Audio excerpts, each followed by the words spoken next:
Chancellor Raspinaka, I'm happy to see you are safe and sound, and on behalf of everyone in the Commonwealth, I congratulate you on devising such an effective defense plan.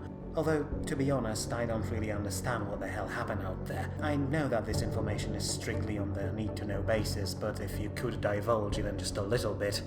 But of course, Miss Lin. In fact, I was about to share this story with you during this very evening, but if you have time, then we can get it out of the way right now, and I think you will see why I kept this entire operation in such a secret. You see, Miss Lin, I've been keeping a close watch on all Empire-related news for the past few decades, since I had my suspicions that we would probably have to face them sooner or later. Until the sentry array was completed, though, my info was mostly just sporadic, disjointed pieces of information, certainly not enough to devise any kind of containment plan. Now that we have this station, though, things look a little different. We know that their industrial potential is overwhelming, and no matter how we look at it, they can outproduce anyone in this galaxy, even both of the Western Federations. Now, based on that observation, we can tell something about their society. Industry on such a scale needs an extremely driven and obedient population, because from what we can see through our array, it seems that almost entirety of the Empire works only to increase the size of their fleets. And the Navy itself, numerous as it is, also requires extreme amounts of discipline, of a kind that may very well border on fanaticism. So in short, the Empire is a nation driven towards a single goal, that goal being conquest and extermination of all other civilizations in the galaxy. But if I know anything about you humans, such single-mindedness is not your style. No offense, of course. Hell, it's not in anyone's style, except for mindless races like Billy wants. Even Strakan and Yanari wants to eventually live in peace and prosperity. But the Empire? I suspect that should they manage to destroy all alien life in this galaxy, they are going to venture to another one and repeat the process there. So, ultimately, I thought that it's nearly impossible for Imperial citizens to such obediently follow a singular idea. What they can follow, however, is a symbol, a leader, something that is constant in their lives, no matter how chaotic the world is around them. And, as insane as it may sound, I suspect that Eternal Empress is that symbol. At first, I thought that she was just a myth perpetuated by Imperial bureaucracy, but ever since that fleet invaded our territory, I realized that we're dealing with something far more dangerous. The Empress, for all intents and purposes, is real, and she was present during Battle of Ortus, although not in the way you might expect. See, when that Armada entered our territory, we started to receive reports from many of our reinstated psionic operatives, and they all mentioned feeling some kind of powerful, furious presence within the fleet. So I thought to myself, if we can use these powers, then surely Imperials, their leader included, could too. It could explain their relentless drive towards Ortus, so in order to confirm that suspicion, I decided to allow the enemy to come to us, while in the meantime I gathered every single psionic I could find in order to give them a chance to find that mysterious presence and, if possible, remove it. And I can see the question on your face, Miss Lin. Yes, I allowed the enemy to get this close to our home based solely on a hunch. I was about to mention that, Chancellor, but continue. Of course. In my defense, though, I was convinced to commit to that plan, oddly, by Dr. Poniewski's observations. When we finally got our eyes on Imperial fleet, I realized he was right. There was no way these ships could survive journey through galactic core unless they had some unexplained help, which further proved my theory. And we managed to confirm it during the battle itself. That presence our psionics felt was located, and I think we can claim with reasonable probability that the Empress was present on their flagship, although I suspect not in person. Instead, if our agents are to be believed, she was using one of her people, probably their admiral, as a sort of vessel to project her power, and once they realized that, our people could interfere with it. Although, as they say themselves, not one of them could take the Empress on one-on-one. She must be unbelievably powerful psionic, but that also means that once her mind was distracted and her presence negated, her people completely lost their will to fight and fled. So yeah, that happened. It's insane to even think about it in such categories, I admit. Also, it seems that I, and many others, owe our psionics an apology. If not for them, that Armada could have done far more damage. Still, I have to hand it to you. You gathered a real bizarre bunch of people there. Ah yes, that is true. Miss Tomaszewicz, related to a person that Zrakan considered to be a goddess of death. Miss Skarbek, kid raised by Ishi of all people, who was also brainwashed Draken agent for many years. And, of course, 5 versions of Captain Michael Drakovich, son of infamous Roland Drakovich, the real one, not the cloned terrorist. Although, I have to say, the arrival of his ships was completely unexpected, and even now our brightest minds are trying to figure out what the hell happened out there, and if these copies and Michael himself can be trusted. From what I heard, Ice Queen sent crew replacements to his ships. In Ibrahim speak, that means several hundred agents who will keep their guns at the ready at all times, in case our lost and found friends are up to no good. I do feel that we can trust them, but I'm not going to let my gut decide in all matters, and I suppose I will see for myself once we get to the second part of this plan. Ah yes, you mentioned something that we are not done yet. Care to elaborate? Sure. All those observations I mentioned earlier point to one conclusion. The Empire is driven to its action by the Empress herself. She is both the head and the heart of that nation. If we remove her, it's going to collapse. You want to attack New Earth? Chancellor, are you mad? We are in the middle of extra-dimensional invasion and you want us to charge straight into the heart of the most powerful country in this galaxy? Exactly, because the Empire is not going to just give up. They will rebuild their fleets and attack us again, and they will keep attacking us until either we or they are destroyed, and they only have to get lucky once, because if they destroy Manticore we will never be able to rebuild it in time. So we must use this opportunity we have now. Their fleet is shattered and decimated, and their armies are stranded in our territory with no means of escape. If we want counterattack right now, we'll never have such a chance again. Which is also why, Miss Lin, as of tomorrow I will no longer be the Chancellor. I'm going to return to my post as the head of our Grand Forces, and together with Admiral Ibrahim, we are going to bring this madness to an end. Under your guidance, of course. My guidance? What are you talking about? I'm about to step down from my post, and the Council is going to give you emergency powers as a wartime Chancellor. There will be a vote, of course, but our people will support it. No, do not say that you do not want to do this or that you are not a good person for the job. You are the best Chancellor we can have right now. You see, ever since Ishi died, we forgot the true idea of meritocracy. Yes, people in the Commonwealth gain their positions thanks to their skills, but there's another thing. Namely, people who are best suited for critical jobs should perform them regardless of their personal feelings. Not for their own good, but for the entire Commonwealth. Do you see it now? Ibrahim is our tactician. Give her a handful of old corvettes, point her an Imperial fleet, and she will figure out a way to defeat them. I am our strategist. Tell me what resources we have on hand and point me at the Empire, and I will find a way to bring them down. But you, Miss Lin, you are our organizer, our manager. You can ensure that Ice Queen and I have all resources needed to succeed, while also being the only person who can keep Commonwealth safe while we're gone. And once we're back, we're going to finish those embedded bastards and end this madness. With you at the helm, Miss Lin. Well, it's been a while since I heard someone talk like that. Are you sure you're not Ishi in a mask? I wouldn't put it past him.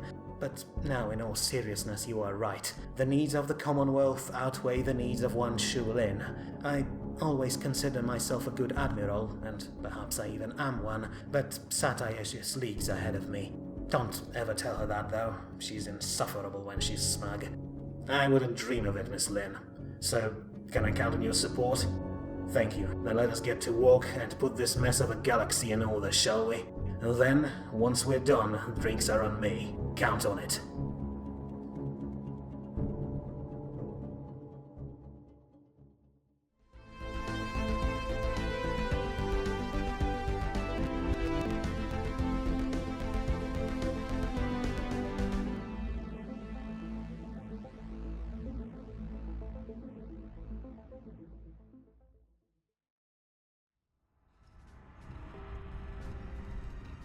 Recordings on, beginning log SC-35.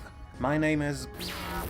and for the past 4 decades I have been a loyal aide to General Aspinaca. I have performed many duties for him during my service, but this one is probably the most important one ever, because, in light of our current situation, he asked me to prepare a report that would fully explain why we found ourselves in such a mess as we are now, especially since General Aspinaca himself is mostly responsible for events that led us here. But let's start from the beginning. The general started preparing his gambit before the Battle of Asha has even begun. In fact, I feel like he began planning it the very moment he realized the Imperial fleet made it into our space, but it was only during the battle itself, when it was nearing its end, when his idea finally came together. Because in the end, despite being severely outnumbered in almost every aspect, when Imperial Navy finally fled the field, our own Task Force Manticore remained mostly unscathed, something not one of us who watched the battle from the surface expected. Because when surface alerts finally went quiet, the report that reached people of Ortus, hiding in their underground shelters, seemed like something straight out of a dream, or perhaps a very poorly constructed propaganda video. The battle was a devastating victory for our side. Imperial fleet was decimated and lost around 200 of their warships, whereas losses on our side numbered exactly 15 vessels. 7 small corvettes, 1 EC cruiser, 1 battle cruiser, and 6 of our light carriers. Our defensive stations, despite taking the brunt of enemy attack, remained standing, even the one that Sovereign Armada focused its entire firepower on. I was later told that the crew of that fortress was awarded with Eagle Medals, the highest military reward for any soldier of the Commonwealth. Aside from that, all other forces, from station crews and ship deckers to operators of planetary batteries, also received Medals of the Homeland, awarded to those whose actions helped defend one of Commonwealth planets. But all that was not important. The medals surely were enough to instill pride in our people, as if the battle results themselves were not enough to do that. But while celebrations ringed outside and an entire world cheered its saviors, we and General Staff already knew that our job was far from done. Because mere hour after the battle has ended and official numbers were released to the public, General Aspinaka marched in, put everyone on high alert, and presented his idea. The Sovereign Armada, he claimed, was broken. It wasn't destroyed yet, as around 100 ships still made it out, but all those vessels were badly damaged, and without guidance of the Empress, it would take them months, or maybe even years, to return home. The Empire played its trump card, and it failed, but thanks to data gathered from the Sentry Array, we knew that it wouldn't take them long to recover from this setback. Imperial industry was second to none, and although we had technological advantage over them, we simply couldn't match the sheer output of their factories and shipyards. Within few years, Aspinaka claimed, the Sovereign Armada would be back to its full power, and would no doubt try their attack again, except this time with far more knowledge of our defensive capabilities. So, the plan that we initially designed as a mad scramble to protect our home was suddenly turned into a counterattack. And it wouldn't just be some sort of a punitive raid or a single strike at some isolated Imperial colony. No, we would descend on the New Earth itself, capture it, and take down the Empress that, we suspected, was the main power that drove her people to commit so many atrocities across the years. Like in the war against Billy One Mind, forces of the Commonwealth would abandon all ideas of subtlety and go straight for enemy heart, hoping that tearing it out will destroy the Empire altogether, or at the very least would free Imperial citizens from psionic influence of their seemingly immortal leader.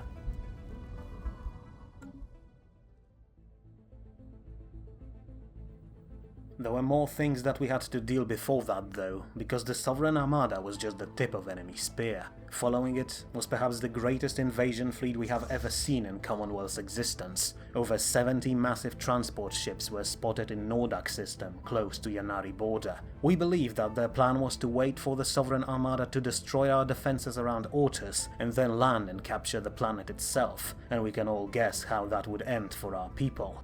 Ever since it took to the stars, the Empire conquered many worlds and, just like their neighboring Dis, removed all natives from them using swiftest methods possible. Untold billions have been slaughtered ever since the Empire began its conquests, and only a handful of those conquered by them managed to escape, including, for instance, several billion of the Grolfab people, now living safely in their enclaves on Moros and Sinir. As such, when the presence of that invasion fleet was uncovered, Task Force Manticore sprang to action almost immediately. These vessels might have been unarmed, sure, but they were also carrying around 70 million of soldiers who would love nothing more than to land on one of our worlds and put us all in the ground. And so, despite the fact that many of its ships needed repairs, Manticore moved out almost immediately, determined to catch up to enemy invasion fleet before it could land somewhere.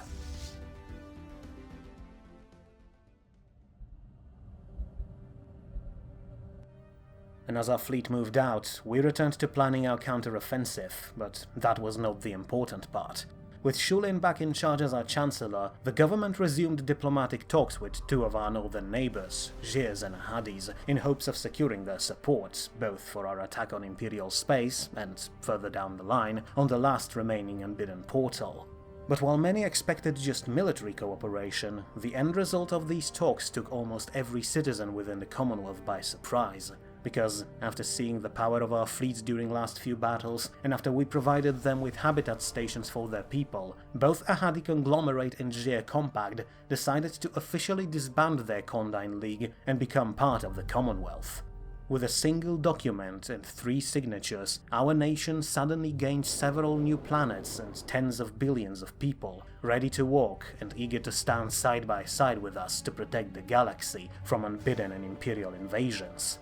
Of course, politically, it was a bit more complicated than that. For one, both of these states retained their governments and still had, at least on paper, some independence.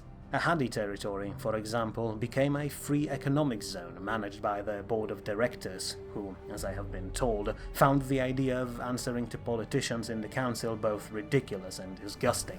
The Gears retained their parliament as well, but mostly in order to maintain stability of their population.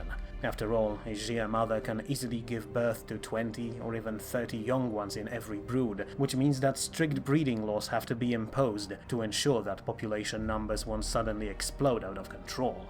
Another issue pushed by Gear leadership was one of their culture. With their state now officially absorbed into Commonwealth, they wanted to ensure the continuity of their traditions, which means that once this chaos is over, Gear culture will become a subject taught in schools.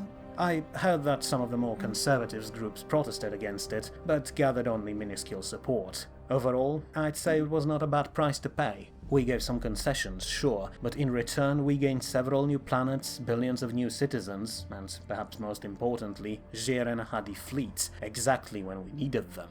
And, once again, we proved that in order to expand Commonwealth's influence and borders, we do not always need to go to war. We were so optimistic back then that we even started thinking how to bring Imperials to our side.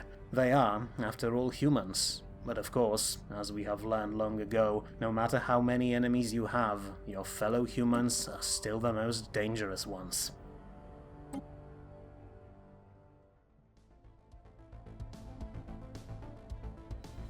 In our defense, our optimism back there seemed to be well-founded, and you just had to look at the people on nearest street or politicians in the council to see it. Because when we were called to vote for representatives of the council for these 2 new sectors, you could easily see just how diverse society we have created, simply by looking at the list of potential candidates. Aside from us humans, almost every single race was present. Gears, Yuris, Aramathis, Kathemas, even Yanaris.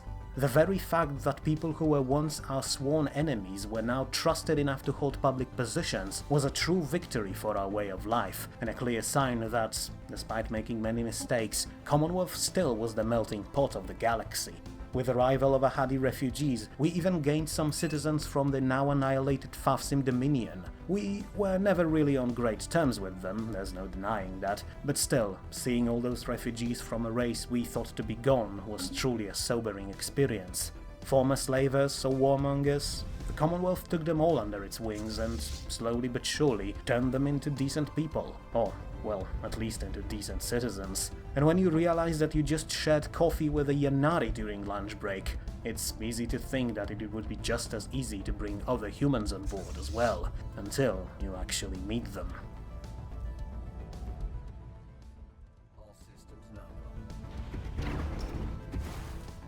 And first one of these meetings came along in August 2326, when Manticore intercepted Imperial invasion fleet in Okopleron system. And, I'm not going to lie, reading the report from this battle was perhaps the most eerie experience in my life. It began with Manticore jumping into the system as enemy vessels were venting their jump drives after arriving here several days before. Immediately, the situation was obvious to everyone. On one side was our fleet, bristling with hundreds of guns and encouraged after defending their home. On the other, 72 unarmed Imperial transports slowly circled each other, waiting to make another jump on their long way home. It was clear that there was nothing they could do to stop us, but we also didn't want to attack them as well. They were defenseless, abandoned by their fleet and their empress, and so Admiral Ibrahim hailed them and offered them terms of surrender. But the response was not what we anticipated. Upon hearing our message, one Imperial ship detached itself from the main group and started moving towards Manticore. At first, our deckers thought that this may be some kind of negotiator, or perhaps a single captain willing to surrender. But then, the cryship started gaining speed, and everyone realized the truth. It was not coming to surrender, it was trying to ram one of Manticore's leading vessels. It was shot down, of course, but that was enough. By then, all other Imperial transports were rushing towards Manticore, ready to take some of our people to hell with them. But, well, you might expect how it ended. 15 minutes later, the space was filled with destroyed enemy ships, while Manticore remained unscathed. On paper, it was a devastating victory. An entire invasion force was wiped out to the last man, without achieving any of their goals and without causing any harm to our people. But it didn't change the fact that we have just slaughtered 70 million of our fellow humans. As I said, we should celebrate, but instead, all of it felt wrong somehow. So much that the battle itself was barely covered by the media. But the worst part was that there were no Imperial survivors after this fight. Just like with the Battle of Asha, Eternal forces preferred to go down with their ships rather than surrender or be captured by us. When first danger has passed, Manticore started targeting enemy engines in order to disable some vessels instead of destroying them, but even that was not enough, and their crews would rather overload their reactors and go down in flames. It felt like we were fighting Zrakans or Billywans again. Our enemies were ready to throw everything away just to cause some damage to us in return, and would not even consider talking with us. So, suffice to say, it did not bode well for our counterattack.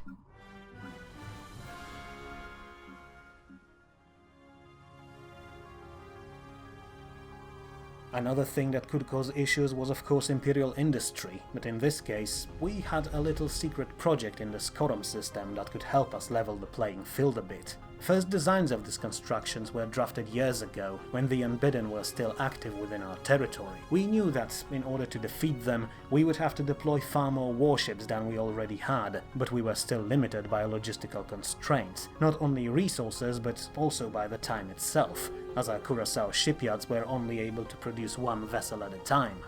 So, in order to lighten their workload, a design for a massive equatorial shipyard was presented to the Council, and upon reviewing potential benefits it could provide, it was accepted practically overnight. In short, this structure, based loosely on a much larger one we found in Thrakus space, would be a gigantic space station that would surround the equator of an entire planet, and not just any planet but Skorom 1, specifically chosen for this purpose.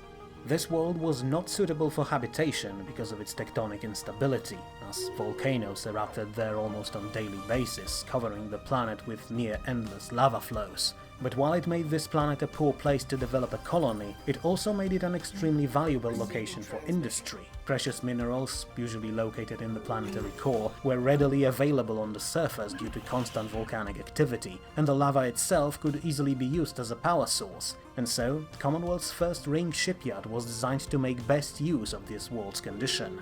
On the ground, legions of robotic workers were deployed to extract valuable minerals and process them on the spot in specially designed facility. And then, said resources would be transported to orbit, where an entire station waited to turn them into warships. The ring itself was designed to act both as a processing facility, for resources not delivered from the surface, and as a massive assembly line that, during initial tests, could deploy a simple warship, like a Kula-class corvette, within a day. Overall, first test runs of this facility clearly indicated that it could produce ships 2 or even 3 times as fast as regular shipyards, and although it would still take a year or two for it to reach its full potential, it was clear that we now had a way to breach the industrial gap between our navy and Imperial one. Plus, no small thing, it gave our astromasons some great insight into large-scale orbital engineering. Today, we use stations like this one for military purposes, but perhaps, once our problems are resolved, the same knowledge could be used to build a civilian station. And once that becomes a reality, the galaxy will never become too small for us.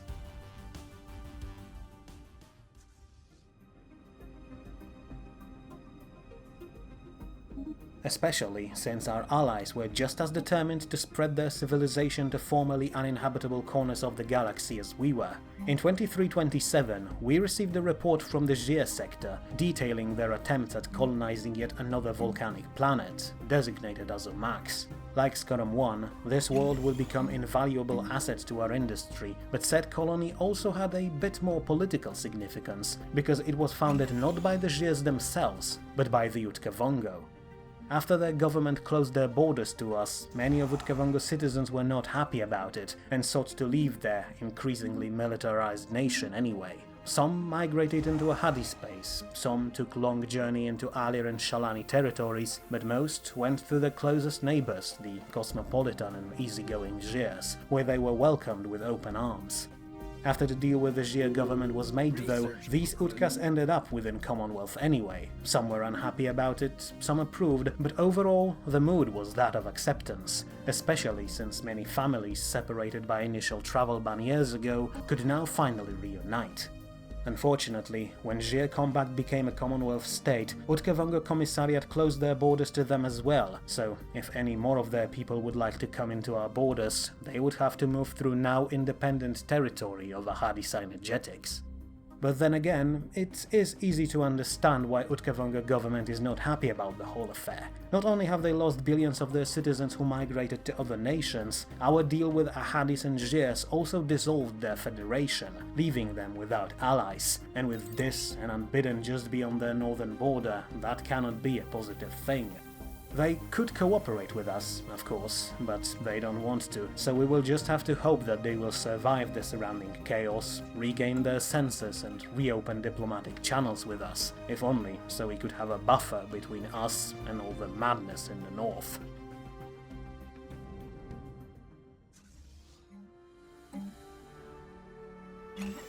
But all that was happening in the background, as eyes of entire Commonwealth were focused on a single goal of removing Imperial menace from the galaxy once and for all. In Scorum system, Curacao shipyards continued to build new warships as quickly as possible, while our ringed dockyards were working at full speed to reach full functionality.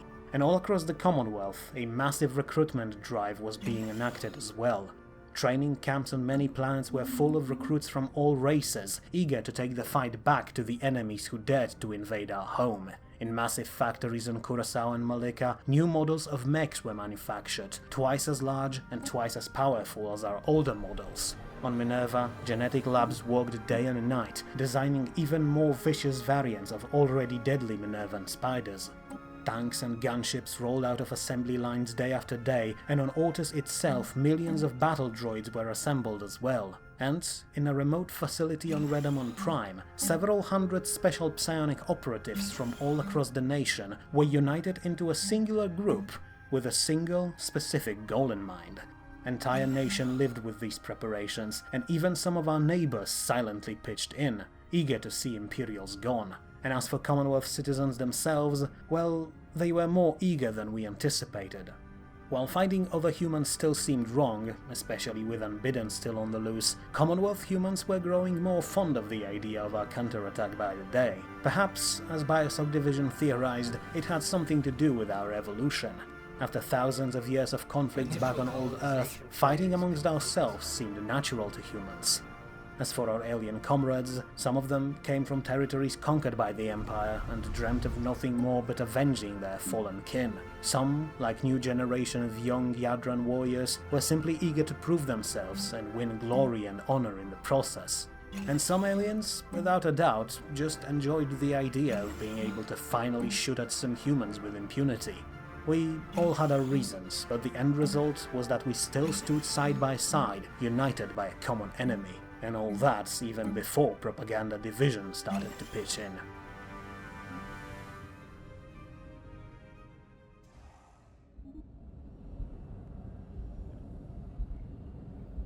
And in late June of 2328, we were finally ready. After a few years of hard work, our armies were trained and ready to deploy, and our fleets, including Ahadi and Gier ones, were gathered in Fihir system, just few jumps away from New Sol. The greatest force ever mustered by our nation was ready to move out, and no matter how hard we tried, there was no hiding such extensive concentration both from our enemies and from our own media, especially since our rally point was part of the former Tezhnit kingdom, and saw quite a lot of regular civilian movement. But none of this mattered, as General Aspinaka, the mastermind behind this whole operation, openly told us that our foes will see us coming no matter what. Not only it was practically impossible to hide emissions from so many warships moving together, but he also claimed that the Empress herself will no doubt use her psionic powers to detect us, long before we reach her home.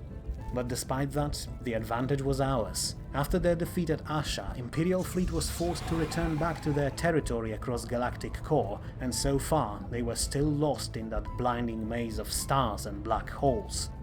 Eternal shipyards worked 24/7 to replace their lost warships, but it was not enough, and so we had our chance, perhaps only one in entire history, to attack our foes without having to worry about their superior numbers. And not only when it came to warships, but with ground forces as well.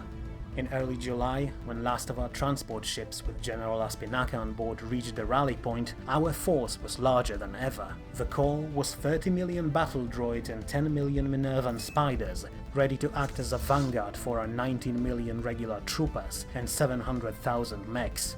Ensuring that this formation would reach its destination was Task Force Manticore and CSV Archon, together numbering over 200 warships, all armed to the brim with most advanced weaponry and defensive systems we could muster.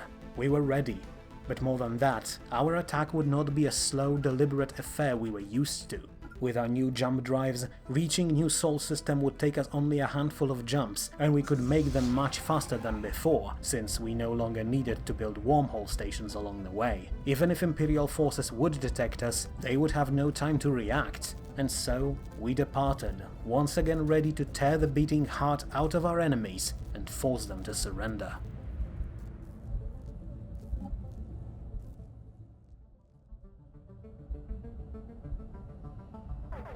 3 months later, I got out of my cryosleep woken up by General Aspinaka himself, as he wanted to gather his officers to make final adjustments to our plan. But as eager as we were to get to work, we couldn't stop ourselves from just staring at New Sol system for first few hours. We were finally here. Not only we made it safely into Imperial space, we were in their very own capital system, which was also humanity's second home after the Exodus. But while we expected powerful defenses and limitless traffic, we were instead welcomed by a sight of destruction. The system was practically devoid of movement, and New Earth itself was surrounded by a ring of debris. At first, we thought that maybe Manticore came here ahead of us and cleared enemy opposition from our objective, but Ice Queen was just as confused to see this devastation as we were. That is, until we actually scanned said debris. It turned out that, sometime in the past, maybe even just a few months ago, New Sol system has been invaded by the Unbidden. There were traces of residual energy, identical to the ones left after destroying Unbidden vessels. But the very fact that New Earth still remained inhabited meant that, even if the visitors were here, they were either defeated or forced to retreat, but not before doing some serious damage back to Imperial forces. Once again, invaders from another galaxy made our job easier, but we were determined to keep our guard up. After all, while this situation was beneficial for us, it also meant that Empire was able to beat the visitors back, so it would be wise to respect their power. Still, it also looked like they lost almost all of their forces during defensive operations, so we could move along with our plan without worrying too much, as long as we remained vigilant. At first, the plan was to move towards Voice of Ancestors, a continental planet that still had a spaceport orbiting it. It took Manticore exactly 3 minutes to turn it into scrap metal, and for a while, we thought that we would move around the system and clear all opposition before finally moving to New Earth. But General Aspinaka suddenly changed his plan. We would move to New Earth immediately, begin initial bombardment of enemy fortifications, and send down recon and first strike teams. After all, Aspinaka said, we were not here to mindlessly slaughter our enemies, but to remove their leadership. And so, we focused on doing just that. We arrived in New Earth's orbit in late November 2328, followed closely by Manticore that already launched several long-range strikes at Imperial ground fortifications. Most of our forces were still asleep, but we and Aspinaka's staff were ready to oversee initial operations, and soon, first drop pods filled with Minervan spiders and Raywater battle droids were launched towards the surface. The invasion of New Earth has officially begun.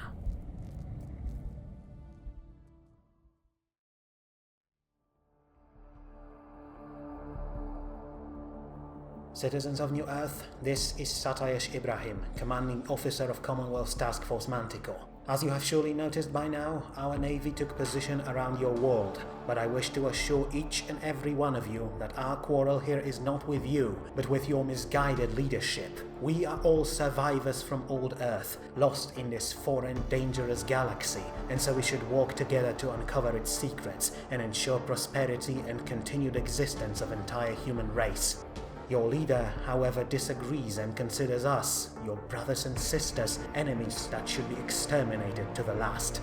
She sent a mighty armada into our space to destroy our homeworld and slaughter our people, but despite all that, we do not come here to seek revenge. Humanity has suffered enough ever since exodus from our old home, but regardless of all problems, we have survived. More, we have expanded and prospered, and your very empire is a proof of that. But while you, citizens of New Earth, look to the future, your leader constantly lives in the past, seeking vengeance for mistakes made centuries ago, and her fury drives you to commit unspeakable acts.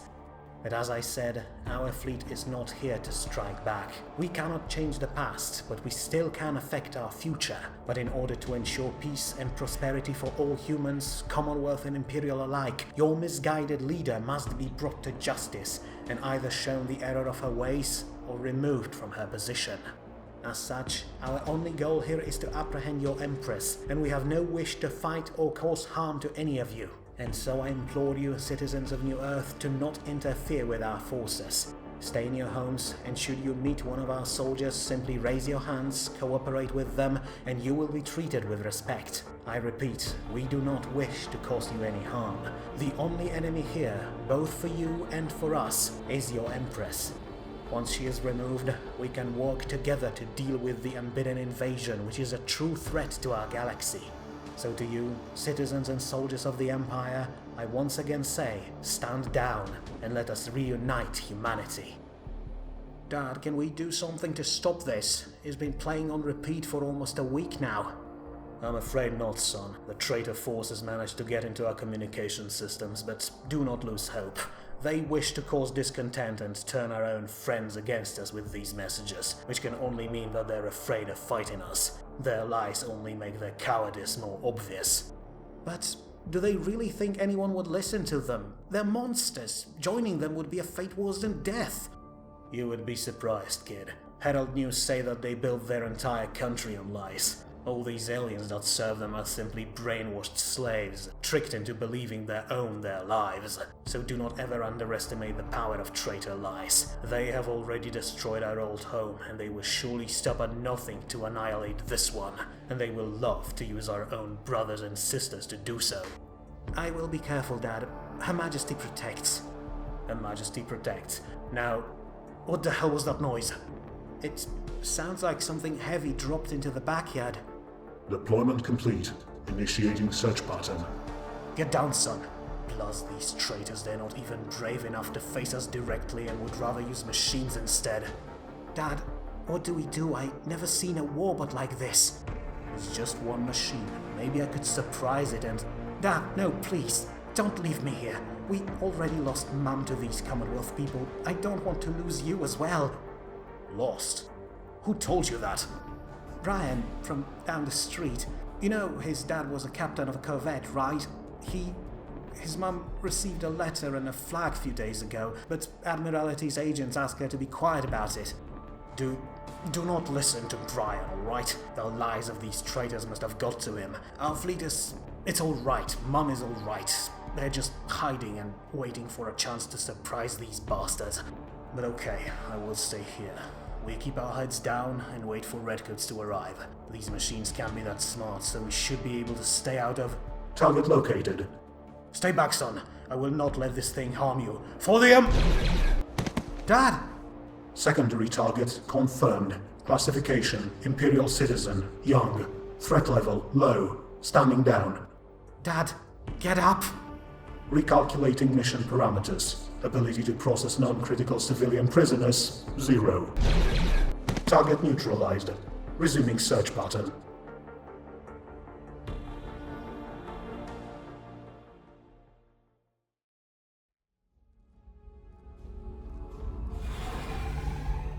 Attacking Imperial Homeworld, aside from being rather weird experience, also had another effect. Our enemies jumped several small fleets into the system and charged at us as soon as their engines were vented, but in truth, they had no means of actually doing any harm to us. The ship they sent were simply too few to punch through Manticore's defenses, and although they tried their best, 1st Imperial Battle Group was decimated before it could even get our transport ships in range of their guns. With our dreadnought on point and Manticore providing support fire, Imperial vessels had to fly through a hailstorm of Gauss gun rounds and missiles, and they must have known that this was nothing but a suicide mission. And yet, they pushed on anyway, ready to sacrifice themselves just to delay our landing on their home planet. After all, if Manticore fired at them, it was not bombarding redcoats on the surface.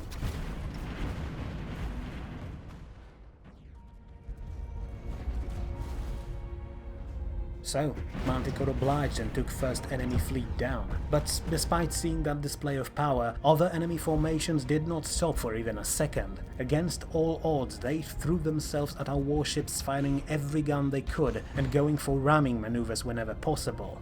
But despite all that suicidal bravery, they failed to take down even a single one of our warships. At best, they bought New Earth a day, maybe 2 of respite, at the cost of thousands of lives and billions worth of resources. Even after first 2 initial formations were destroyed, we received reports about shipyards on nearby planets working at full speed in order to deploy more ships to throw at us. It was especially visible at the nearby barren world of New Jerusalem, as surface of the planet itself seemed to be moving around as entire Imperial industry was working overtime to replace their losses.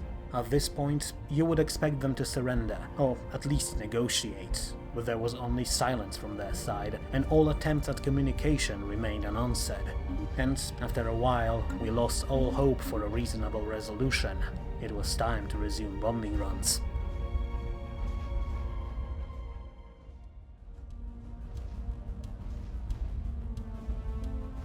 By late March 2329, what defenses Imperial forces had on the surface of New Earth were turned into dust, and so our troops were woken up from their cryosleep and prepared for landing.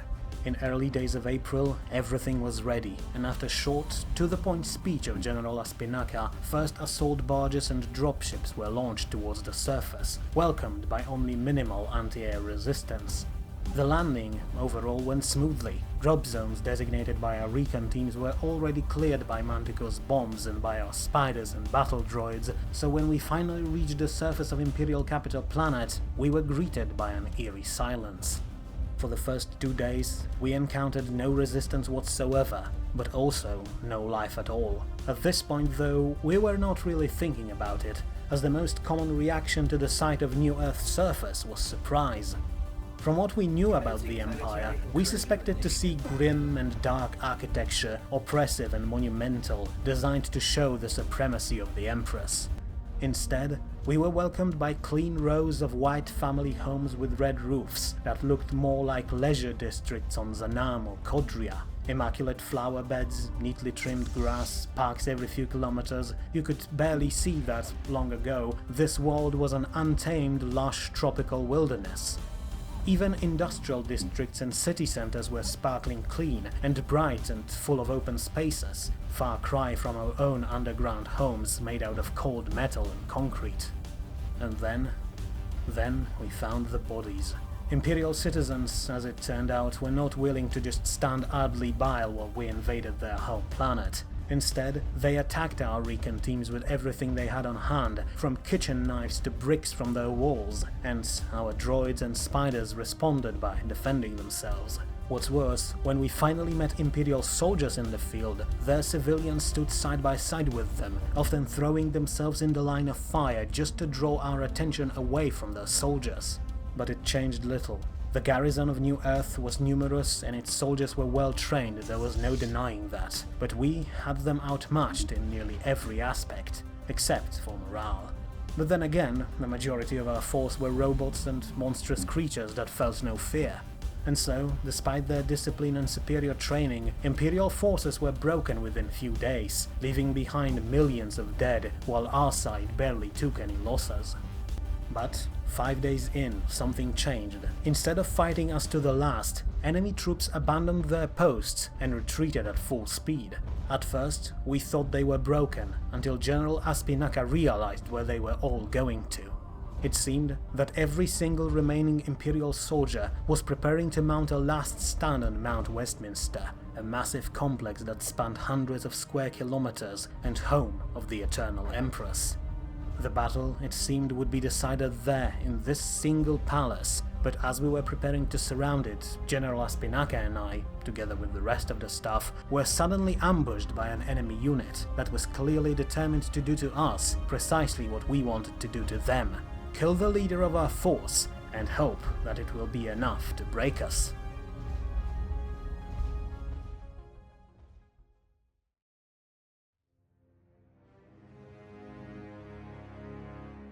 Stand down, everyone, stand down. That's the last of them. HQ is secure. Apologies for allowing them to get so close to your command then, General. Don't worry about it, soldier. We're fighting on their home turf after all, so no wonder they can ambush us like this.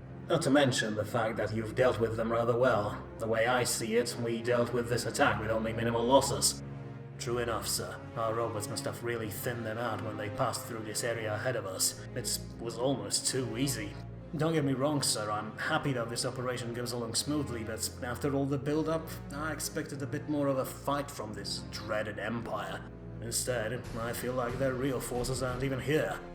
You may be onto something, soldier, but don't worry about it. Besides, don't say they're weak. 1-to-1, their soldiers can easily match our own, especially when it comes to marksmanship. But mostly, I think that it's our army composition that allowed us these early victories. Until now, the Empire fought only single-species states like Dis or Exicodians. But we are different. We have over a dozen of various races in this army, and we can use it to counter all their strategies. They try to rush us and fight us up close, we can always send Yadran warriors to mop the floor with them. They try to surround us and cut off our comms, we can just send a bunch of Yuri floaters above their lines and call for support anyway. And in those places where they're using chemical weapons, we can send in the Linesi whose self-sustaining bodies can survive in far worse environments. Diversity wins the day. But as I said, you may be right. This entire operation is going too smoothly, and I think we're about to learn why. Look there. What the? Hey, one of them is still alive, drop him! Belay that. Look at this man, soldier.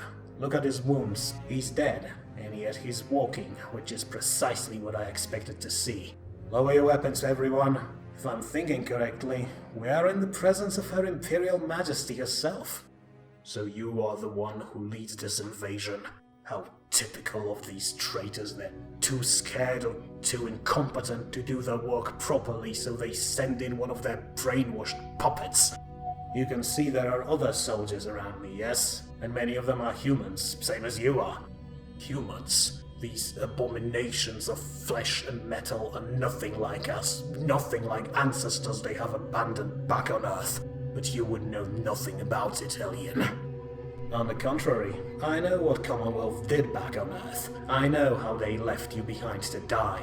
But the people who live there now are different. They know that what their ancestor did was an unforgivable crime, but that was centuries ago.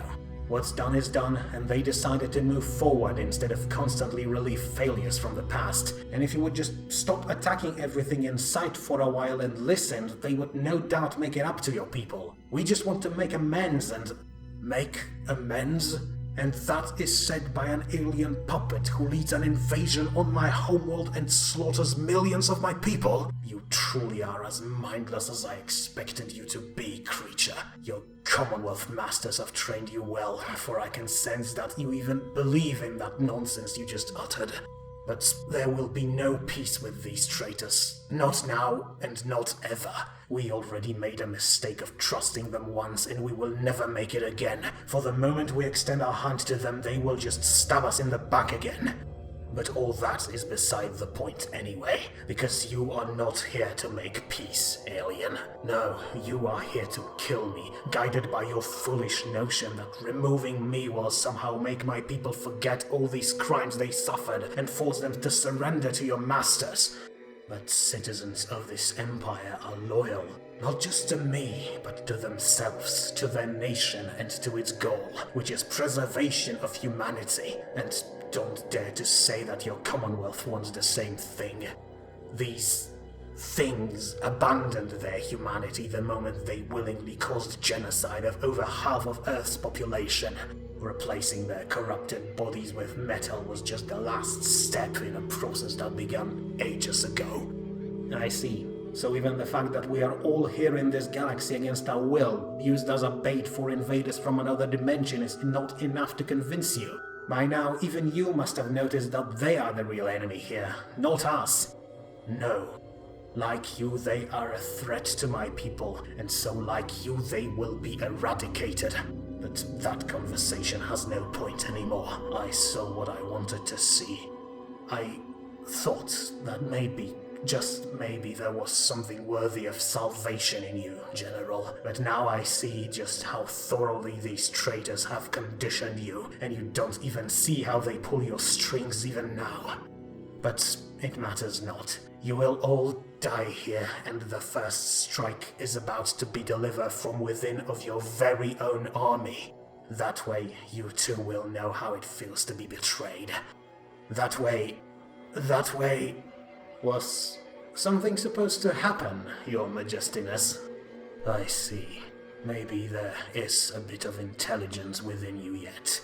But even though there may be no psionics around you, know that as we speak, your fleet and your army is being targeted from within by your very own soldiers. The people you used to fight me in your own home, the people you plan to bring here to find me, they will bring your downfall within next moments. Ah, that. I'm sorry to disappoint you, but there are no psionics in our fleet, nor there are any in the army. You see, I never really trusted people with powers that could not be explained using science. They have their uses, of course. Like you said, they helped us deal with you back in Asha, but that still doesn't mean that they can just act without supervision. And yes, I initially planned to bring them here to help look for you, but after they told me just how powerful psionic you were, I realized that this might be a bad idea, since they already got compromised once before. So I organized them into a special individual task force, told them their plan, and when we launched off, we placed them all on a single cryoship, which, if I remember correctly, is currently slowly orbiting one of the stars back in Commonwealth space, guarded by several warships in case someone on board wakes up from their pod and gets uppity. So I'm sorry, but I'm afraid we won't see any spectacular betrayal today. I see. So the Commonwealth is willing to betray even its own people, as if we needed more reasons to eradicate you. Maybe, but you know, I think I just realized what difference there is between you and Commonwealth humans. You, Your Highness, you look at us and see a bunch of idiots who can be outplayed with a single trick. But on the other hand, we look at you and see one of the most dangerous, if not the most dangerous enemies we could ever face, and prepared accordingly for all possible eventualities. You're completely blinded by your hatred, which means that I was right. We really must destroy you, no matter what it takes. Then go ahead and try, alien. You consider yourself so brilliant that in your arrogance you already think you've won, but you will find this empire to be far more dangerous enemy than you anticipated. As I said, the betrayal was supposed to be only the very first strike of our counterattack. We have other means to bring you down, but you will see them soon enough. I will instruct my people to capture you alive, General, so you can see for yourself what your arrogance brought you. And she's gone. Alright everyone, show's over. We are... One sec, that's an emergency call from Manticore. This is Mantis 1, come in. Mantis 1, this is Ice Queen. We have an issue. Remember that barren planet nearby? Those structures on the surface we thought to be cities? Well, they're not cities. They're warships, hundreds of them. They just launched their engines and are coming our way. In our spin, they have dreadnoughts. 6 of them.